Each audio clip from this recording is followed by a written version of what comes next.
in transmission. Hello, everybody. It is Chris, aka Starrapter, here with the full crew of Milton and Ben to break down everything there is Andor on this week's episode of Outer Room Transmission. We're going to deep dive into our thoughts, our speculation, our theories, what we thought about season one, just a whole bunch of conversations surrounding Andor for its second and final season. Also, a couple news updates with comics and whatever the heck else we feel like talking about tonight on the podcast. This is episode 191. And how you doing, Ben? Good, man. Just just been getting ready for the move with the house. Moved a bunch of clothes and items over to the new place. So just been really busy with that lately all week. And yeah, other than that, just been doing the typical thing like working out and getting ready to talk some Star Wars to end the weekend. Yeah, end the weekend, begin the week, however way you want to look at it. How's it going, Milton?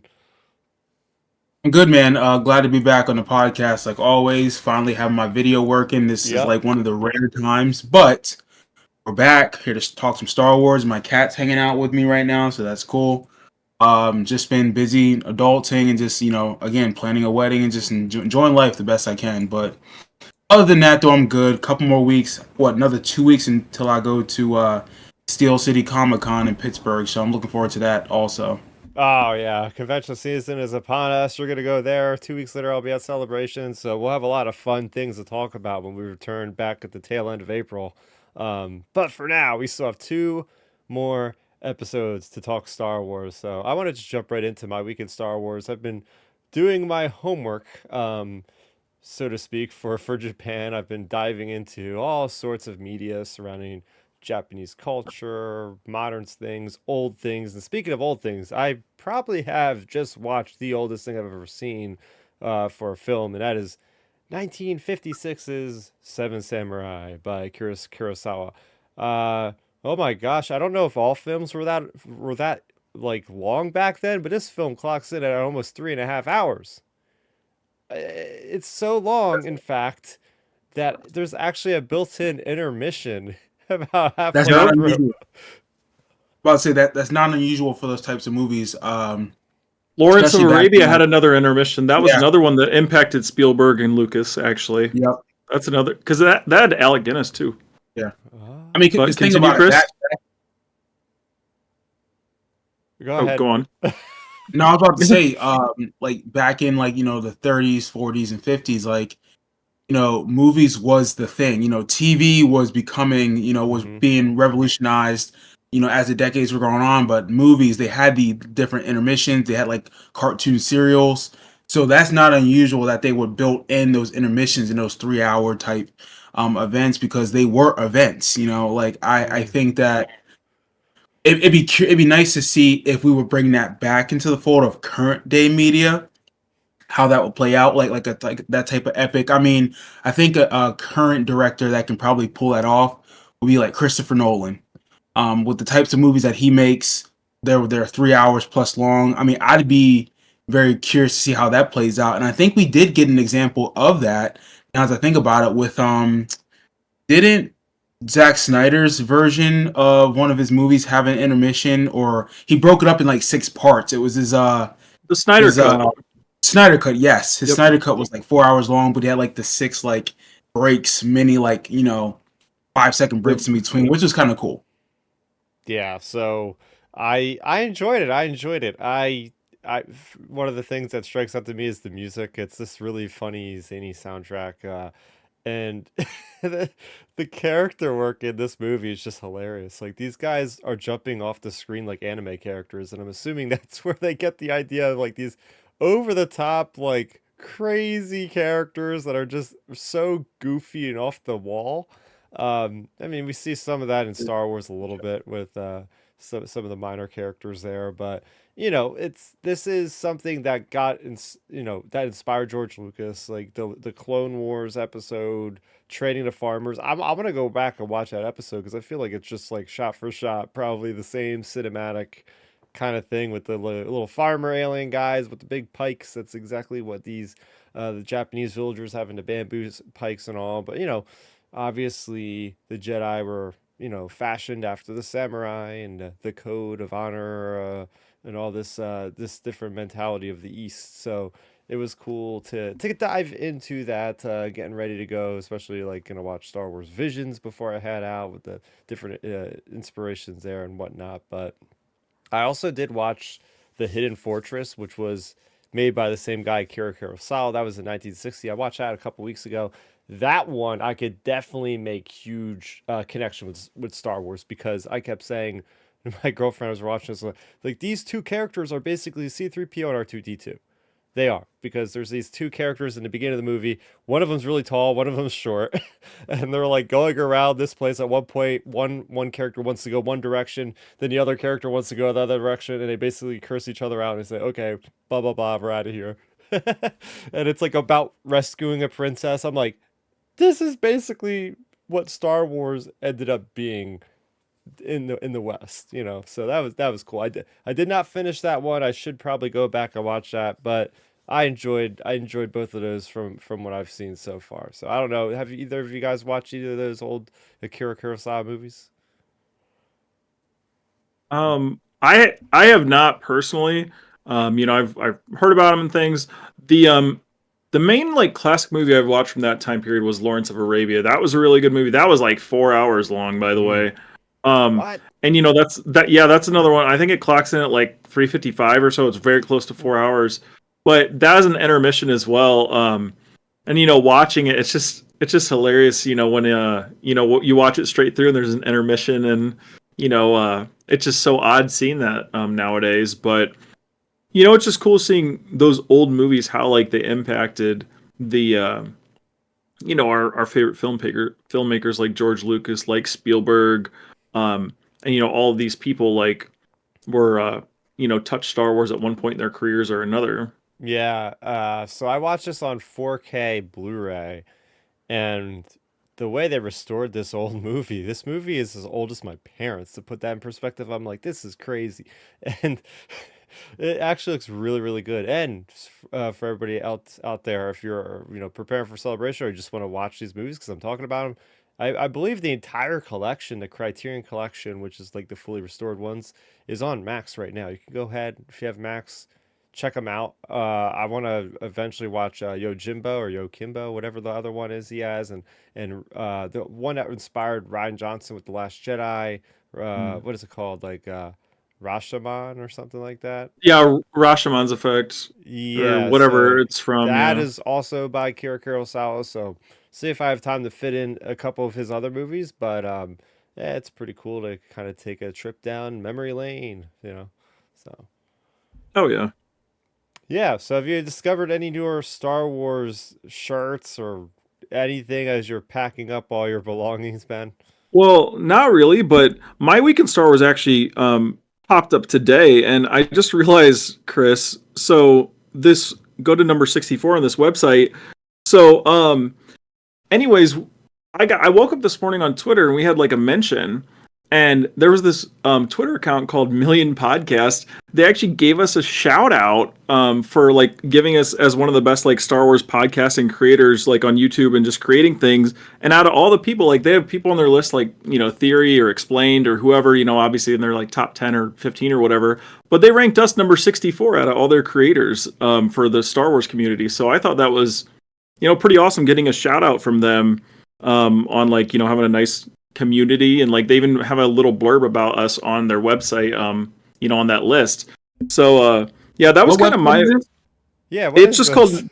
called it's just I don't know, I got a shout out on Twitter. Like I said, it was just from this website. Like I just sent it in our group chat, millionpodcast.com, and Okay.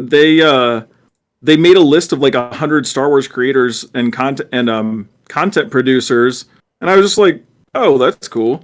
So yeah, so we got like a little shout out from a I website. gotta read this thing right now in the air and see what it says about us. I'm Yeah, very curious. This is not some AI thing that aggregated just random Star Wars podcasts at this point. I know we're getting ranked by AI probably. Let's see what but they have yeah, to say. but yeah, we're I number mean, it's 64. Oh wow, yeah, these are out of how many? all very respected Star Wars podcasts as I'm scrolling through here. Yeah. Say out of 100. I mean, that's not bad. I'll take that. There we go. Out of Rim Transmission number 64, a weekly Star Wars podcast that brings friends together to talk all things that include the books, comics, games, series, and more. From The Mandalorian to The High Republic, Rogue One, and everything in between, we hope that our enthusiasm for that galaxy far, far away finds its way to you. Episodes are recorded on YouTube first. Check out. That sounds like something I wrote. Yeah, I know. That's why That I that thought it might be was like the interesting. actual description of the podcast. I just copied and pasted or Right. something. But we have a Right. Now, 5 you out know, of. so what's cool about that? Like, it's cool that people like show that recognition, just of like, doing good work and just being passionate. Like, I have a couple buddies who I'm very close with. We've been friends for years. He actually has a wrestling podcast, and it's called Call It in the Ring. And I listen to that all the time because he does like the rewatches of all the pay-per-views. And again, like, these guys put in the work, and like they definitely, even though their numbers are small, but like their content is great. Just like, we have our little podcast. We put in the work. We take the time to understand what we're talking about, and I think people respect that authenticity of creators putting in the work, respecting the property. So to be on a list like this is like, you know what, like, that, kudos to us, man. Yeah. Yeah, there you go. See, it's those little things like that that make us keep making this show. I mean, we don't do it for accolades like this, but we just do it simply as the description that apparently I wrote and I don't remember says, like, just friends talking Star Wars. We turn on the cameras, we turn on the mics, and just say, "Hey, this is our conversation we have every week or once in a while, whatever kind of thing." Yeah. Well, that's cool. It's a good way to start off the week. Good way to start off the week. And I'll throw it over to you, Milton. Do you have anything for your week at Star Wars? I know you've been busy like crazy. Nothing this week in Star Wars per se. It's kind of been honestly low key when it comes to like my Star Wars, like, enthusiasm.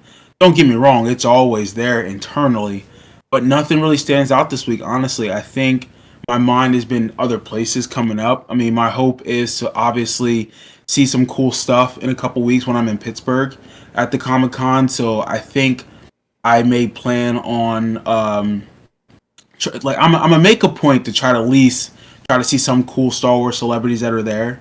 Hopefully I can get, like, an opportunity to talk to them at a booth. That'd be kind of nice. I will say, something I plan on doing in the future coming up is, we're working on our wedding registry, and and my fiance actually sent me an Instagram reel about another guy that put like a jokey gift on his registry that was Star Wars related, and it was this Death Star Lego set. Someone Ah, actually bought it for him. Okay. Oh wow. And no. I'm thinking, and I legit saw that and messaged my fiance and said, I will be putting stuff on a registry now. Like, most likely, I would probably try to put a Lego set on there. And you know what? Hopefully, someone gets me one. There you go. You never know unless you try. You never Yeah. exactly, And honestly, it's like I was telling my sister the other day. She's like, "Well, which one would you pick?" I'm like, "Well, it's going to either be between the Millennium Falcon or the Star Destroyer." Oh, oh my gosh, I have fond memories of my buddy Chris from back in the day. I would go over to his place. He would have all the cool Star Wars figures, and at one point, he literally had like the Star Destroyer. Granted, I was like 9 or 10, so the scale of things back then seemed different for how small I was. But like, I feel like that thing was like I can't because my camera's not wide enough. But it was like 3 feet long. I feel like this thing was freaking huge. I don't even know how you put something together that big with having the room to be able to Yeah. manufacture that is just a whole nother But logistic thing. facts, and that's the thing. Like, I mean, I've seen those things, at different like little local convention things where like they're out and about and they're huge. So if I would get one, I wouldn't even touch it yet. I'd have to wait until I have my own little space Yep. in my house to be like, okay, I can actually put it together, find a way to display it, because that would probably take me a good like couple months or two to put it together. Yeah, I could say that'd be really fun to like every couple days or something. You come home, you have dinner, you come home, and you spend like 30 minutes building more of the Star Destroyer. It'd be a real fun kind of activity to do Yeah, over several weeks. I agree. All right, so getting to the show proper. We are live every Sunday at 7 p.m. Eastern Time. We also are available on all podcast forms, podcast platforms, Spotify, Apple Music, Amazon, all those. And on any platform you watch us, video or audio, please give us a rating review. And please, we would love to see the positive reviews. We see them out there. Thank you so much. And of course, if you are watching live, you can also join in with our lovely members of the community, all positive here on the Outer Rim Transmission podcast. And again, for those listening, it's youtube.com/Starrapter. So getting into the news. Well, actually, skipping past what came out this week because I have something to say about it. All right, Young Giant Adventures. The second half of season 2 is out, and I've actually been watching it because somebody on Twitter said, "Oh, there's like a big High Republic like book a book connection or something." I said, "Okay, I guess I have to watch these now." So I've been like putting them on for breakfast, like I'm an 8-year-old. Like as I'm having Nice. breakfast, it's like, oh, I'm watching a Star Wars cartoon, having my bowl of granola cereal and having my eggs, you know. So I've been working through that. Nothing revolutionary, although Ben, they had a really cool thing that they added to Star Wars canon. I gotta give them credit for this. Because I'll be honest, half the time I'm on my phone. Like I have the things on in the background. I'm just like, okay, I'm kind of bored. I'm gonna look at the phone. And I actually had to pop up and look at the screen because they're actually doing pod racing. And they call Oh, them nice. monopods. This is like the precursor to pod racing, right? So instead of having two pods, they have a single pod. So Hmm. that was the Interesting. big predecessor of pod racing because they don't usually the Young Jedi Adventures. It stays in its lane. Let's be honest. They're not trying to introduce like big things to Star Wars, but I do give them props for like, hey, that's kind of fun. And what I mean before about being bored, I, this is not my actual audience. I'm not the audience targeted by this whole thing, right? So some of these things they can feel like, okay, what's going on here? So I'll check messages. I'll do that as I'm, half paying attention sometimes. But um, I'm gonna get through it. I'm gonna get through it, and I'll report back. Maybe next week I'll have it all finished. I think it's like 10 new episodes or like 20 minutes long. It's like any other animated thing, so it's very, very quick to get through. Um, but other than that, there was also another High Republic thing that came out this week. That was the High Republic Adventures number 16. Something really big happened in that. I'm not going to spoil it because I was even taken off guard by that. Another plug for the other podcast I'm on, and that is the tractor beam over on the Star Wars Underworld. Me and Matthew broke that one down in detail. So go ahead and check that out. We always go live on Wednesdays at 9 p.m. Eastern. And this brings us into more publishing news. So we have a brand new Kit Fisto comic book coming out. I can't believe that I'm saying those words because it's pretty freaking awesome that we are getting a Kit Fisto miniseries from Dark Horse. This is called Star Wars Hyperspace Stories Tides of Terror. Basically, the premise behind this comic book is, and it's coming out in July, so it's like the perfect time because Kit Fisto is a Nautilin, right? They are the aliens that go under the water. They're very, he was in the Clone Wars, the Mon Calamari, and the Quarren arc, and all. They are aquatic species, and it's summertime, so we're going to the ocean, we're going to the lakes, we're going swimming. So this is a great time for Dark Horse to release these. But basically, it's a team up story between Mace Windu, Shaak Ti, and Kit Fisto, and it has to do with like sea monsters underwater. Like this, it sounds like a really cool story that I'm gonna jive with, especially being in the middle of summer when this thing launches. So, um, I'll throw this over to Milton. Would this kind of story excite you? Like just the idea that we're getting a random ass Jedi getting his own miniseries like this? Get Fisto. Mm. Oh gosh, honestly, not really. I never was a Kit Fisto guy. Like, no disrespect to him. Like he looks cool. Like his look and his design is pretty dope as a Jedi, as an alien. Um, but he never like did it for me. I guess per se, he never was one that was like, okay, I wanted to be like him, or he just stood out. I don't know. It's odd, but I mean, obviously if they make him awesome, in the comic, and it was worth it, then great. Then I'll if you tell me, hey Milton, this comic book is amazing, go check it out. Sure, I'd explore it, but he never did it for me, so I would have to pass on it. But like any type of medium or creation that's done, I'll give it a shot if it's worth if it's worth its time. Yeah. Yeah. Yep. What about Yeah, you, I Ben? mean, Would you pick this one up if you had the opportunity? Do you think this is a good story to tell right now in Star Wars? A Jedi Knight team up going into the depths of the beyond to fight sea monsters. It um, could be I cool. I mean, don't know. yeah, I mean, I think it could be cool. It kind of reminds me of something like, just like what you'd see from like, like Tartakovsky's Clone Wars when Kit Fisto was like fighting underwater and doing all those acrobatics and things. Yep. But for me, like, I'm kind of in the similar vein as Milton. I was never a Kit Fisto person in terms of like background Jedi aliens. My favorite, other than the main people, it was always Plo Koon for me. So I knew I just exactly what I'm saying, Plo Koon, because he always looked the part. I loved yeah, him. yeah, he looked the part, especially like even though he barely has screen time in Attack of the Clones, but like I don't know, just the way he walks up in the background and stuff, like he looks, I don't know, his character looks great. And then in Clone Wars, of course, he was expanded Oh on. yeah. So like I don't know, I was 100% a Plo Koon person in terms of background character alien Jedi's.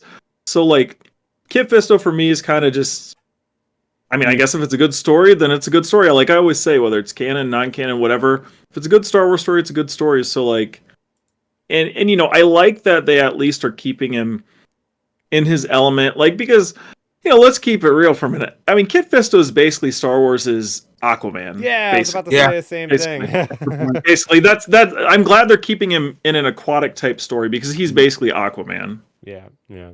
So, hey, look forward to this one. What I like now is this is kind of our first peek at Dark Horse's lineup after the High Republic because most of the stuff that they've been producing has been High Republic like comics.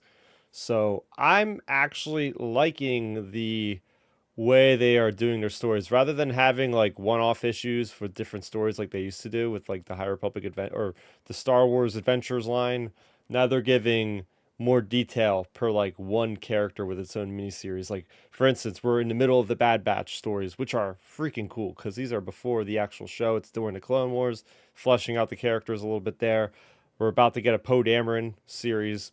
That one I could live or die. I don't really care about that because we already have a 32 issue run by Charles Soule that's taking place literally the same time. So that one I could do without. But then we have a Kit Fisto one. So basically, what I like is diversity. We have a sequel trilogy thing, we have a Clone War sort of thing, and we have something with the Jedi. So I think they're doing a good job with like keeping the slate fresh and different enough for the different fans out there of the different Star Wars things. But if none of those stories are what you're looking forward to, then maybe Marvel will do it for you because Marvel has announced a third Doctor Aphra ongoing series, and this one is, of course, taking place alongside the brand new Star Wars post Battle of Jakku storyline. Yep, we're gonna get into those that era that we've been wanting for a long time. What's Luke doing? What's Leia doing? What's Han doing during this so-called time of peace?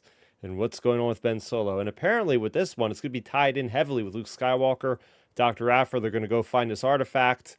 We've seen these guys tag team before, do some crossovers with Luke and Dr. Aphra. So I'm excited for this one. I think this was a no-brainer. I think we all expected this one to get announced eventually, but the question was when, not if. So there you go. That's another ongoing Star Wars Marvel comic alongside Star Wars, alongside Jedi Knights, and alongside Legacy of Vader. So that's really seeing the future of the comics there. But yeah, that's going to do it for quite a week for Star Wars comic announcements. And of course, all this news comes out the day after me and Matthew record our podcast. So me and him are going to have a field day with discussing them in more detail. So we will do that over there.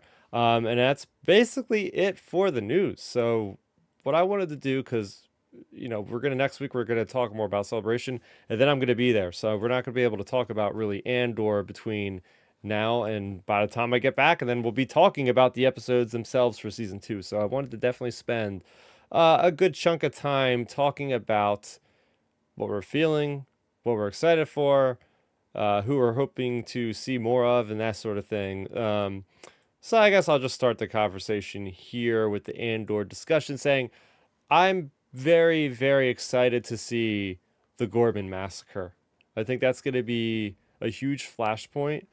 I just rewatched 5 episodes of the last 5 episodes of Andor in like one sitting the other day because I was like, I'll watch 2 or 3, and then I just did 5, and I was like, okay, this is a good sign for me of where we're going. But in those 5 episodes I watched, there was like 2 or 3 mentions of the Gorman crisis and all this sort of thing, and we've seen the behind the scenes things. If you have seen them, Tony Gilroy, showrunner, has been talking about the Gorman Massacre and all this sort of thing. We've heard about it in Legends. Apparently, Tarkin lands a Star Destroyer, crushes all this Yep. revolt of people, and that's in Legends. And well, we're seeing plenty of footage here in the trailers for like the stormtroopers opening fire. It looks like on the Innocents, and this is going to be the moment. Now, the big question here, Ben, is do you think we might possibly see the Rebels characters show up? Because, I mean, when you think about it, they have all the characters. Granted, they might be a little bit age inappropriate. Like, Ezra, the actor, is definitely a little bit too old for a 16-year-old at this point. And same thing with Lisa Bordeaux. I can't pronounce her name. Sorry. The Yeah. actress that plays Sabine is a little old for that role at this point as well. But hey, maybe they could have Harrison Dula show up, or Chopper, right? Even Zeb maybe. So that those assets are there. Those costumes, everything are there. Do you think there's a good chance that we might actually see? I know we're kind of jumping to cameos out of the first thing, which different, but hey, we'll get that out of the way because I know that's probably what's on a lot of people's minds. Especially because there was a report led that you were mentioning before we started recording about Tony Gilroy mentioning about Yep. fanfare and different things like that. Yeah. Yeah. Yeah. I mean, I think basically, yeah, that little report that came out from Gilroy, it basically he was talking about like fan service and cameo appearances and things like that. And he was basically just saying like, they may use them if they're like appropriate. So like, what we always say, as long as they're appropriate, then it's good. So with that to like set the table, it just makes me interested because like you said, you have all of these potential characters that could pop up. Of course, I don't think they're going to go, say, out on a scale of 10. They're not going to go to 10, I don't think, in terms of appearances. But the characters that could appear, I think there's a chance, we get some characters we're not expecting, just for the fact, like, who knows, we may get some of those Rebels characters, like you mentioned, Chris, because we do get the General Syndulla in Rogue One line drop, Mm-hmm. and then even also for a fact, like as a creative, like Tony Gilroy said after, the negativity, like the critiques of the first season, he said he took a lot of the fans' criticisms like kind of personally, like he was, adjusting things accordingly. So like, with that, plus like the assets that are available, it makes me wonder if they're going to sprinkle in more characters like that, like your Heras, like your I mean, go out on a limb. What if we see like a hologram of Tarkin? If they kind of like lean a little bit into the Legends aspect, because the Gorman Massacre like is it's just crowd of innocents like getting taken out and things, etc. So like they could like have a Tarkin cameo, like a hologram talking to the Imperial crew or something. Like I think there's a lot of directions they could go with it, but specifically for this incident, like, yeah, I think there's a chance maybe we get like some of these like maybe Rebels characters. Like, what if Mon Mothma's talking to like maybe Hera about the Gorman Massacre, or and then we get like a flashback, and then you see Tarkin's hologram talking to his soldiers or something, like maybe like I don't know. Yeah, that's. I mean, I'm hoping for a Palpatine, even the voice of Palpatine. They could have like a muddied looking hologram of Palpatine talking. I mean, Ian McDermott, he lives out there in England. I don't think would it be much for him to like maybe take a day out of his life to go and record something at Pinewood or whatever they record these things at that over there. Like, I think that's a possibility. I mean, he did it for Obi-Wan Kenobi right at the end. With Right. Vader, like, Well, oh, he always says he loves playing the character, so yeah, we got that going. But yeah, yeah. Well, I but mean, I was gonna say, yeah. What do you think, Milton? I mean, Like, who would you like to see for this show, or like cameo wise? I think to answer it this way first, Tony Gilroy listening to the fans and taking that criticism and trying to adjust, that's great leadership. Does he have to cater to everything that the fans want? Absolutely not, because that would be horrible leadership. I think he needs to listen to what worked, what didn't, make the adjustments that work best for the story you're trying to tell. And if you want to sprinkle in characters that would fit into that story that would make sense for that time period of Star Wars, then do it. Then I'm sure fans will be happy. So that's how I want to answer it that way, because I feel, and we all know, Star Wars fans, as much as we love being them, and we're very passionate, we don't always know what's best. That's like for any property, but for Star Wars, we can be extra. We can just want everything, from this, and that. It just won't work. So I think Tony listening, having an understanding, and say, okay, this may work. This probably didn't work. Let's adjust it here. Let's put a cameo that would probably organically fit. I'm all about it. So I'm looking forward to what he does with that. Mm. As for an actual character I would like to see during this time frame of Star Wars, to me, it would make sense to have Tarkin involved, because obviously Krennic's around. We know Krennic's going to be there from the trailer. Tarkin is a huge piece of what the Empire. He's a huge face of the Empire in the sense of they're restructuring, they're bringing order, they're now they're jumping into the prime per se of what they are as the Empire, and he was the guy leading that charge. Yes, Vader was there, but Vader was very much a goon at this point. He wasn't the face of the Empire. People forget that. They think that Vader was the guy. No, Tarkin and obviously Palpatine were the natural leaders and that people Mm-hmm. really feared. So I Mm-hmm. think Tarkin would make sense to be that face that we need to see, whether it's hologram form, whether it's voice. And here's the thing: we have the technology to bring him back. To at least give us a 2 episode cameo of him like being around and saying, "Hey, this was going down. I mean, hell, this takes place before Rogue One, Yep. so he would have to be around. Mm-hmm. It would naturally and organically make sense for the story. So that's who I would advocate for, is to have Tarkin around. I don't need to see him every episode, but if they want to do one episode to focus on what he's doing and another episode to kind of cameo like what he's been doing from the background of observing or putting pieces in place to take over the Death Star program, I'm cool with that.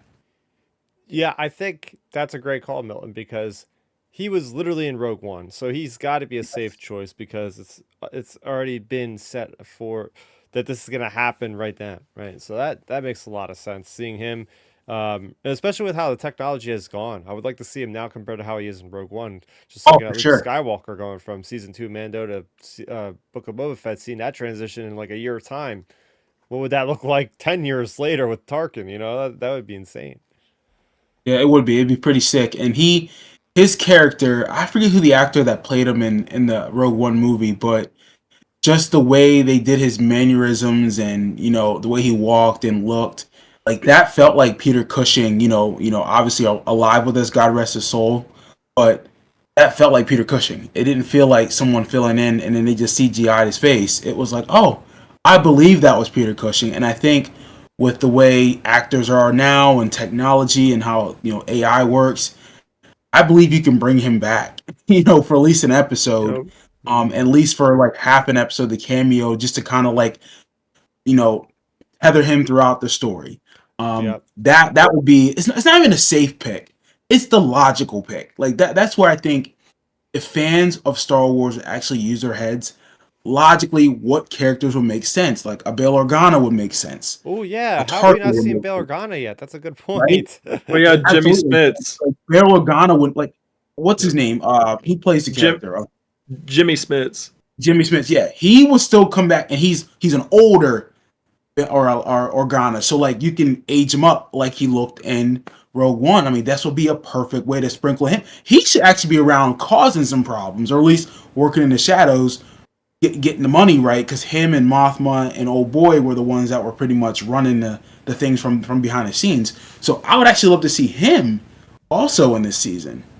Great calls, especially because season one was so insular. There was a lot less characters because there was no Rebel Alliance. But we know that this show is going to go every year. Well, every batch of 3 episodes is going to go forward by a year. We know that Mhm. they're at Yavin. We've seen the photos, we've seen the video. So that at that point, the rebellion is fully formed. I expect to see General Draven. I think he was even mentioned as a rumor to be like the actor's back for this series, from Rogue Yep. Mhm. One. So maybe Dodana, like all the OG Mhm. guys, I feel like are going to be back. We'll see Bale. We'll see all them in I that same room, probably. I have a name Honestly, to I would love to see. I'd love to see. This is going to be. I mean, people might just shoot me for saying this, but I would love to see Princess Leia make a cameo. Oh, mm, wow. Yeah. Like this. And here's the thing: not early in the show. It'd be later as the years go by. It's again, she's a vital part of the rebellion. Like she's been low key behind the scenes doing what her father has been wanting her to do. So it would organically make sense for us to at least see her in a cameo. I don't need to have her steal the show in an episode, but if she wants to show up for like a good 5 to 10 minute cameo, just doing what she does, and I'm cool with that. I'm like, oh, that makes sense. She's around this time. She's actually Hmm. planting things in the within the rebellion. Like I would love to see that. I'll well, do one better with you. Oh, oh, go on, Chris. Memphis Nest. Have her standing in the background as one of Yeah, these rebellion revolutionaries. yeah. Because we Well, know he's she dealt with Maybe Saw Gerrera at the end of the I'd say, yeah. novelization or whatever the heck. She was. Yeah. I mean, we have like those characters that are like the Infus Ness, the Saw Gerreras, like those actors are still around and alive with us. Like they can play them, and we got the makeup, the technology to make it continuity. You can make that look good and say like this is why they look the way they look, you know, during this I time of Star Wars. So it's like those characters would make sense again organically. They fit. Like Galen Urso will go organically fit in this show right now if they brought him back. Yep, Mm-hmm. exactly. That's the name Milton just stole from me. But yeah, I was gonna say, guys, like Galen Urso would be perfect because, like, you don't even have to like super feature him because obviously Cassian's not doing like a Death Star stealing project just yet. But you could have Krennic. What if even if we don't see Galen like in the same room, like what if like Krennic before he goes to do whatever he does in the show, like we don't know the context of what he's up to, but what if before what Krennic's doing is just like some sort of a cameo-ish type thing. I mean, and it would make sense in terms of the context of the character. So what if you have Krennic talking on a hologram to Galen for like 10 seconds and then walk out of the room to like go deal with whatever with Cassie and like just something like the butt end of a conversation with Galen even like there's plenty of opportunities because it makes sense because like we're 5 years or 6 years or how many years before A New Hope, like the Death Star is getting amped up more and more and more with Galen. So like it would make sense Krennic, uh, could potentially contact him or, even what if Krennic, what if we get a recreation, Chris, of the scene from like even the Catalyst novel of like Ooh. when Krennic was going to like check in on Galen when he's working on the project or something with all the scientists and things. Then Oh. what if him leaving from there leads up to one of these events in Cassian? Like, maybe that's how you get Krennic into the story or something. Like, I think there's a lot of different angles you could put a potential either Galen appearance or Galen name drop into the show because like Yeah. his character along with Tarkin just fits the timeline. Yeah, it's really fun thinking about this in a different lens because we don't often get Star Wars series where we know where they end, we know what happens. We're usually getting shows about, Manoverse where we have all these decades of time afterwards, so anything can happen. So it's fun kind of speculating about this, not necessarily talking about how this is gonna end, because crazy part is Tony Gilroy told us exactly how this is going to end about 3 years ago when he said, "Oh, it's going to end Yep. seconds before he gets to the Ring of Caffeine in Rogue One." It's like, okay, it's the cat's out of the bag. We know how this one ends. How are we going to get there? What's going to happen? What characters are going to be around? There are, and that's the thing. When I watch season one again, there's so many characters. Bix, you got all these different characters Luthen Rail, just several, all the people that were on Ferrix, Brasso, BTEMO, these really strong characters. Dedra Miro, Kirill, say what you will, Cyril Karn, say what you will about the guy. He's a new character that's different, a serial guy. But that's the thing, right? When it comes to this, it's like, okay, we know what happens to Cassian and Mon Mothma and everybody else. What's going to happen to all these new characters? So that's I'm going to throw it over to Milton. We'll each go pick one character. Um, who are we most interested in seeing in this follow up season for Andor? That is the newer characters. What do we hope to see from who? I mean, are we talking about just new or just ones that we've seen from before? Uh no, we'll just do Yeah. anybody really. Okay. Who are you excited to see the most? I think I already know your Mon- answer to this one. What? Who do you think? Von Mothma. Oh well, that's a given, dude. Like that's too easy. Honestly, the one character I don't want to see was old boy. I forget his name because I hate that character. Cyril Karn. Cyril. Yeah, he was just worthless. And I know we get a shot of him in the trailer running like he's running from somewhere, and I'm thinking, what is he doing now? Being still mad at his mother, but whatever. He was trash. I actually wanted to see what's her name. Was it Ingra? What's her name? Idra? Dedra Deidre. Mir? Or Dedra. Yes, Deidre yes. I want Dedra to see Mir. her. She was captivating. Every time she was on the Mm. screen, I was like curious about what is her deal because I mean, if you notice, she's the only female Imperial officer Yep. throughout that whole show. And the Empire was very much not about women being in those type of roles. And so seeing how she was and how she had to put on that mask of like, yes, I'm a woman, very feminine. However, I got to put on that masculine thought process and be kind of a badass woman that no one wanted to mess with. I feel that's partly an armor she has to put up, but also like I think she's very vulnerable. I think she's probably a little insecure about where she's at. And I'm curious to see how she's going to play out because I feel like she's going to be like that weird, like, not heel turn. It's going to be the opposite. Like in wrestling, she'll be like a baby face turn where she started out as like a bad guy and then she'll turn good because she saw something. She's like, okay, this isn't right. Yes, she's all about the overall principles of what the empire is bringing when it comes to structure, security, consistency. But when she's seeing probably like people getting slaughtered just because, and it makes no sense to her, I can see her making that turn and having a significant impact on how the rebellion eventually starts making like the right turn to be like in this war. So I feel like I want to see her character and what she's going to do. Yeah, great call out.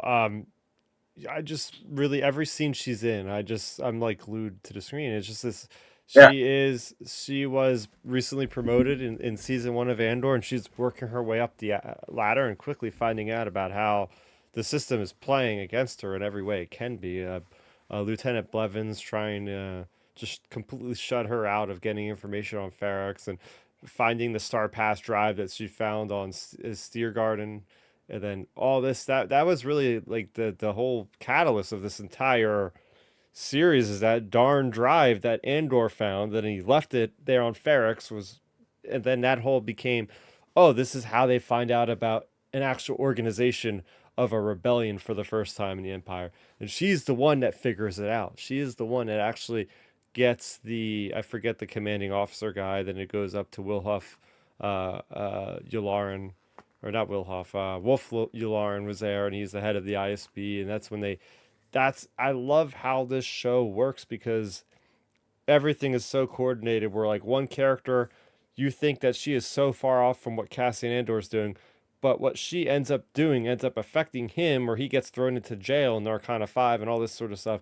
And it's all because of Dedra Mira and her perseverance to getting things done, and having to fight through all the red tape and everything else. And it is interesting. I look at her as the blonde Imperial that might be like a Juno Eclipse situation from the Force Unleashed, where Yeah.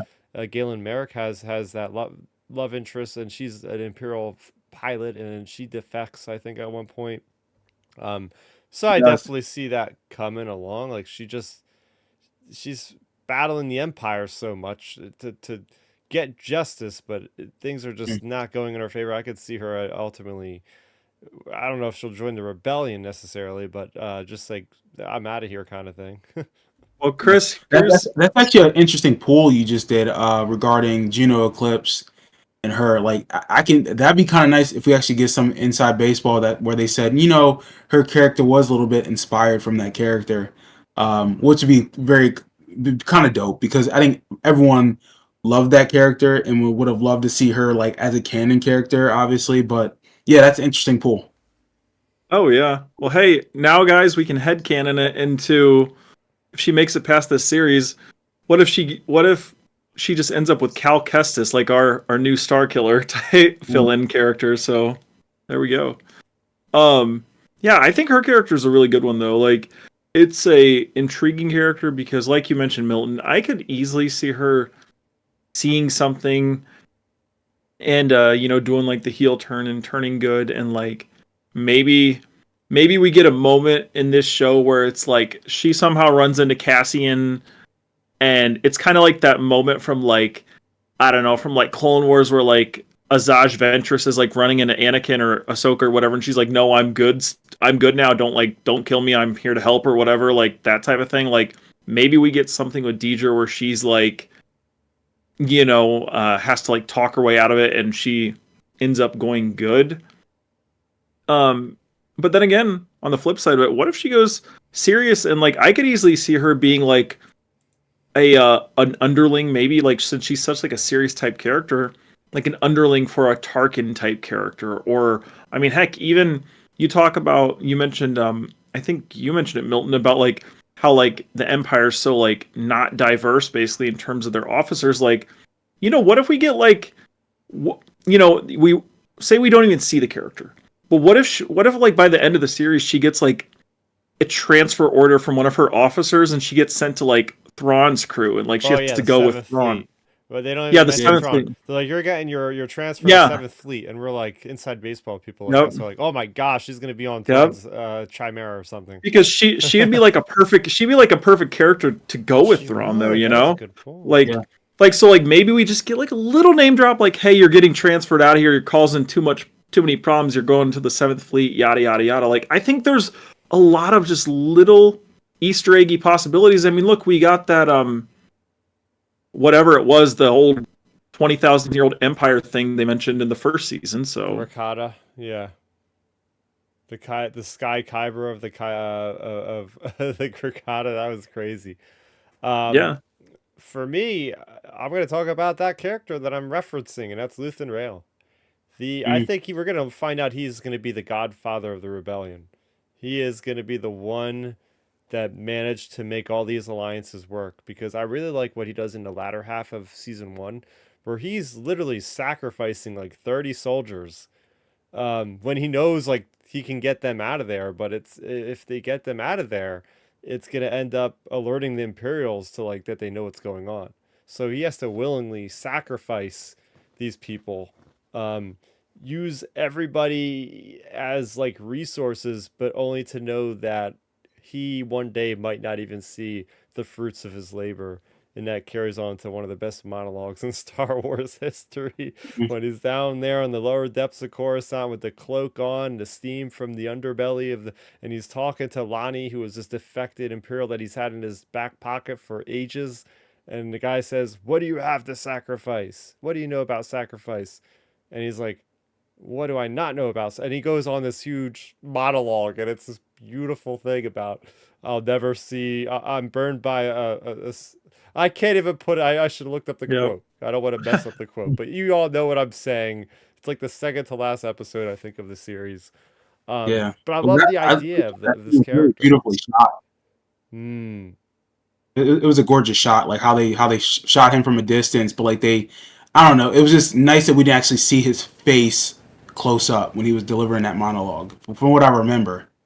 Yeah, yeah. He was at a distance because, like, that's the cool thing about this show is I love the espionage element of it, where it's just like this everybody's being so secretive. At one point, that Clea, who is like the right hand lady of Luthen, is putting a hit out on Cassian because he actually knows who Luthen is. He's seen his face. That can't be a Mhm. risk to the security. They got to kill him.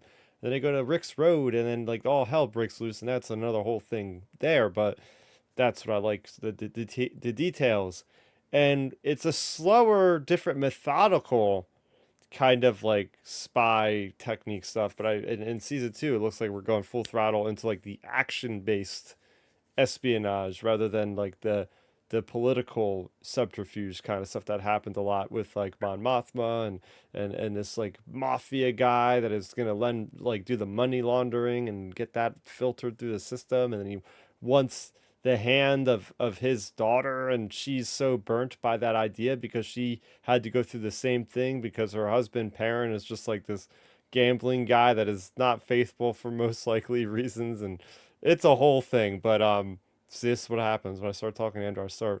I got to keep the thoughts direct. But I'm gonna throw it over to you, Ben. What character are you most looking forward to seeing where their journey picks up in season two? Yeah, I mean, I think for me, honestly, we have there's so many interesting characters.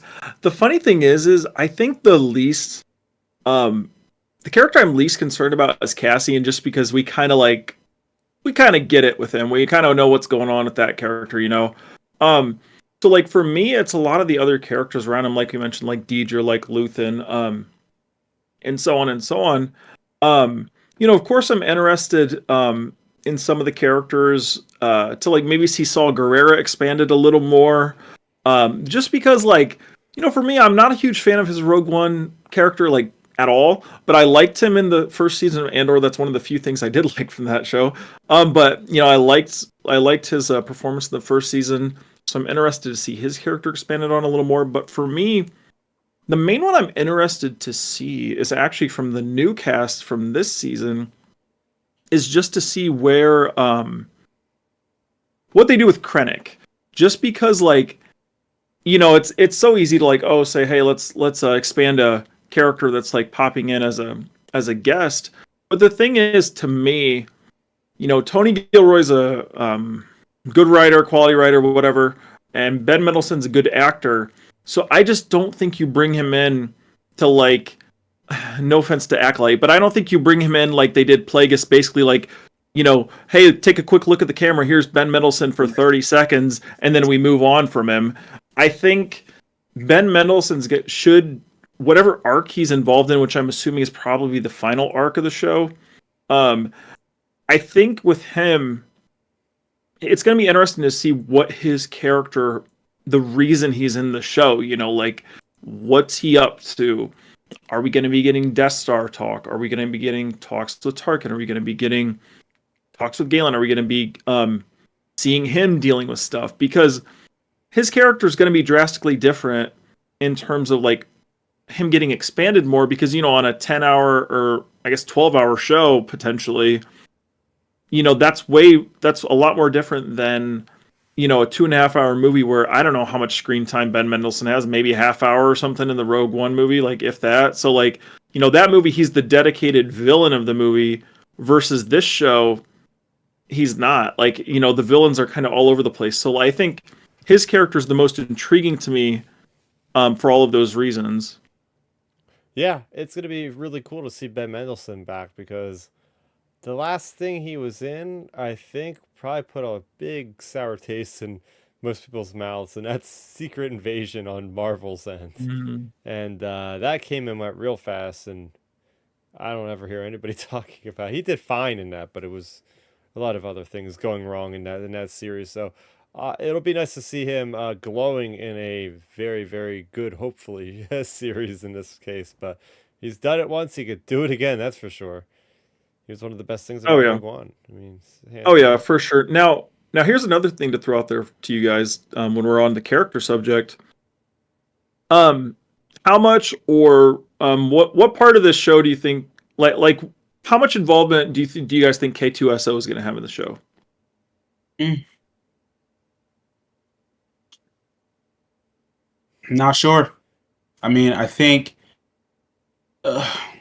I don't, minimum. I don't think they're going to unless they decide to make it like a buddy cop thing between him and Andor, where like at first it's contentious.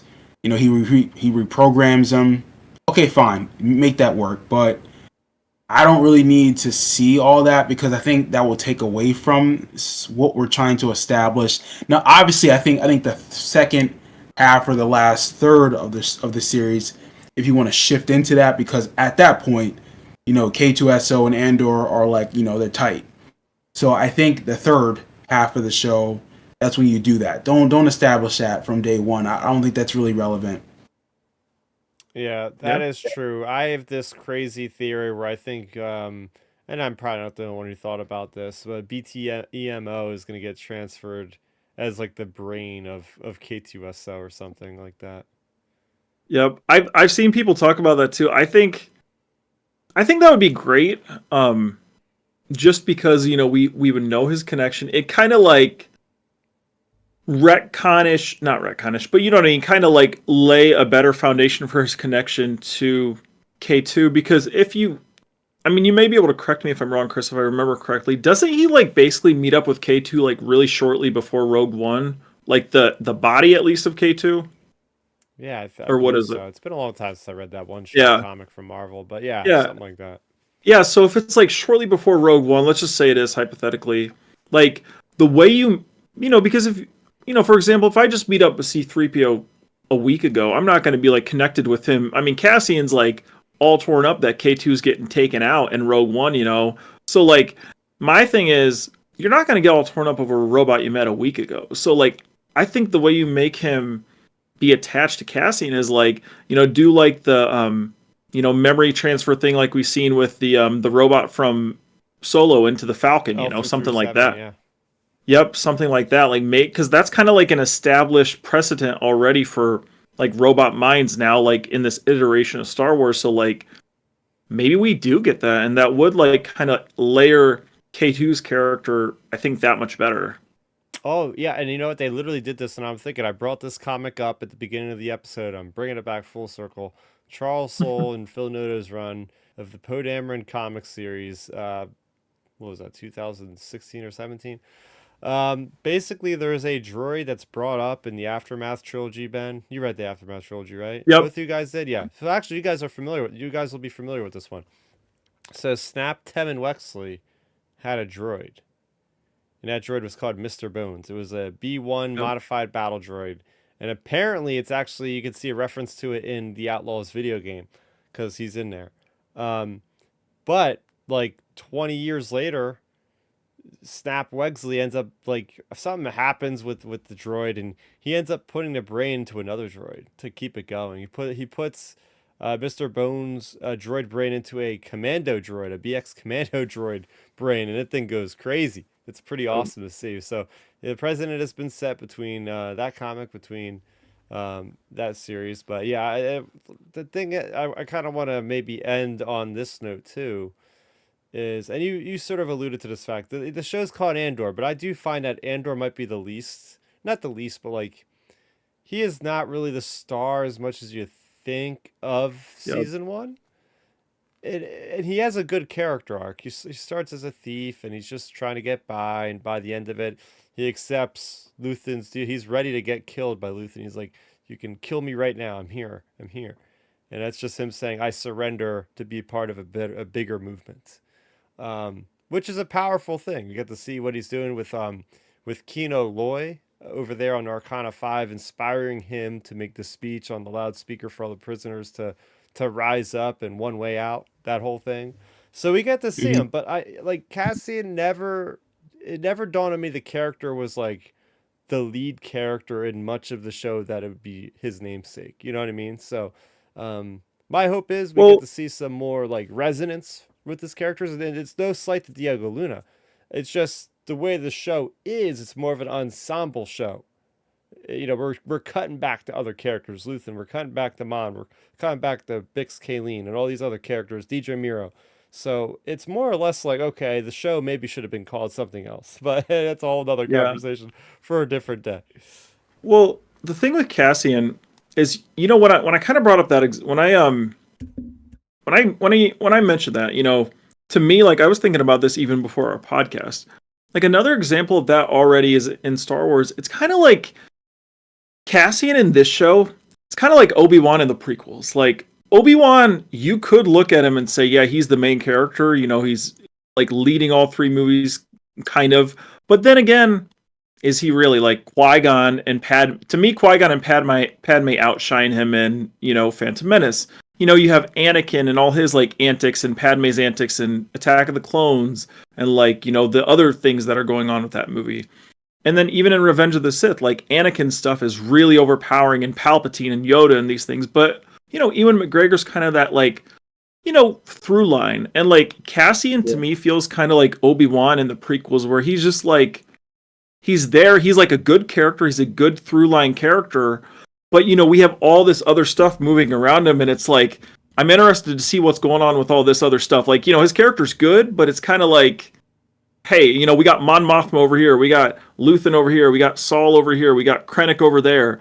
Like, you know, that's kind of my thing. You know, if that example kind of makes sense, Milton, like, you know, if I'm explaining that right.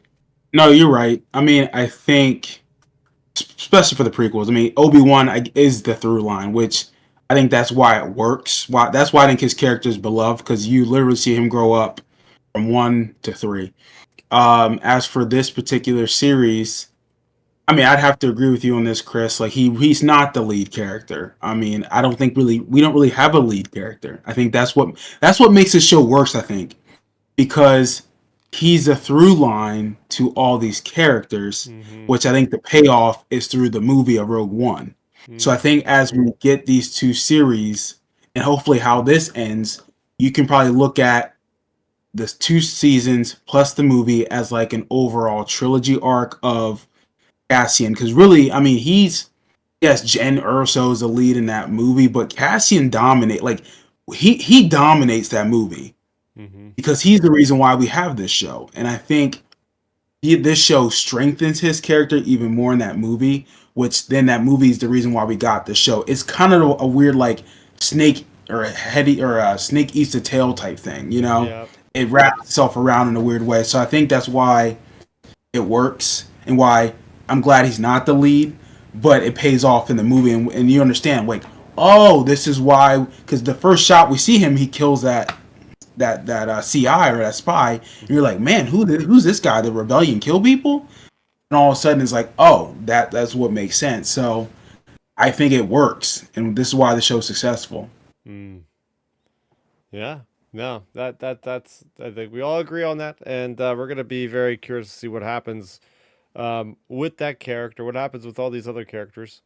I mean, the easiest thing to think about is, oh, they're gonna all die, but I don't think they will. I think there's gonna be some cool stuff that they are gonna go out as far reaches of the galaxy, hide somewhere else, and we'll see what happens. Hmm. Maybe.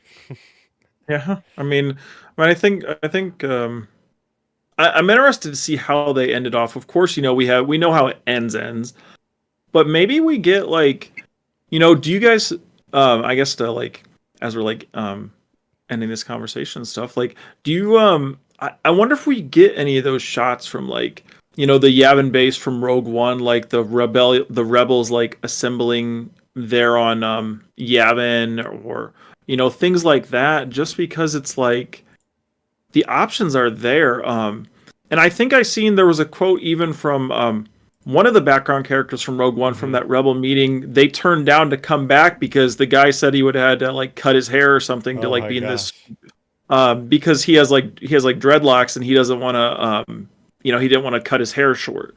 So like you know I seen that and it just like it makes me wonder if we get like another like Yavin meeting of the minds, like maybe where Mon Mothma escapes to or something like that. Yeah, I could see that they're not going to be able to get everybody back because it's just Yeah, the state of people have different schedules now. And Rogue One was oddly enough filmed like 10 years ago at this point, which is crazy to yeah. say.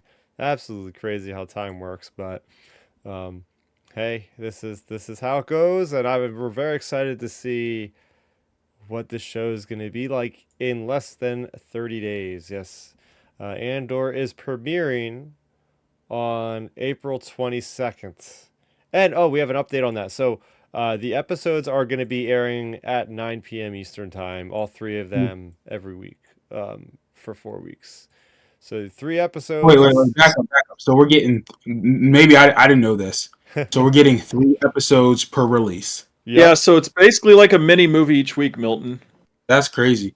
Well, we need to figure out how we're going to review all these because they're going to be what? At least, I would assume 40 plus minutes apiece. Probably 40 to 50. We're going to have There's to no do. way there's no way they're 30 minutes left. Like I will lose my mind because We're going to do you it. can't make these. Go ahead. No, I mean, we're gonna just have to take a top level view. And the good thing is Yeah. we're gonna have a lot of Star Wars. We're gonna have a Star Wars drought after those 4 weeks. So Right. we'll probably Oh, just I'm take a good. deeper dive in these episodes Yeah. for months on Right. end. Well, so I'm glad they're giving us 3 episodes per release, which again I think that makes sense if you're going to do a final season. Each one's like an arc. I'm like, okay, at least I'm not gonna feel like we're just on a cliffhanger and there's really nothing to really see or tell. But Yep. these episodes cannot be short, and you know how I feel about that. Like if you're doing a miniseries, you're concluding your story, you better give us context and content. So it needs to be like at least 40 plus minutes apiece, not even no less than that each episode. Well, Milton, I think the promising thing about the structure, though, is they already confirmed. So it's broken up into 4 3-episode arcs. Okay, Mhm. so each arc though is 1 year. So it's nice they have like a Perfect. basically you have a tight story. You know what I'm saying? It's kind of like exactly what you're saying. Like you can watch one arc and I mean it's standalone basically. So like they know exactly where they're going with each arc versus like trying to we got 12 episodes to tie Right. in together. Yeah, which I'm great they're doing it, and I hope they adopt the BBC model of when they release their shows over in London because a lot of their shows are 6 episodes a series, but like they're 90-minute episodes, and they'll Yep. release them every week, and it's like okay, you're getting a mini movie, so I'd be fine with that if they structure it that way. Yeah, so we'll be seeing those within a month, which is crazy to say. We're getting a Star Wars movie basically every week for 4 weeks. I mean, how Perfect. could you not love that? Unless you're podcasters like us, where we're scrambling, going, "How are we going to talk about like an hour and a half to 2 hours of Star Wars content just every week for an hour?" We're gonna do our best. We're gonna do top level views, and the good thing is they are orchestrated where they are arcs, so it'll be easier for us to break down the themes, characters, overall story, and different things like that. But that'll be weeks from now. We're excited to get into it. Next week, as I mentioned, it's gonna be our last show for a hiatus, and then we'll come back with Andor.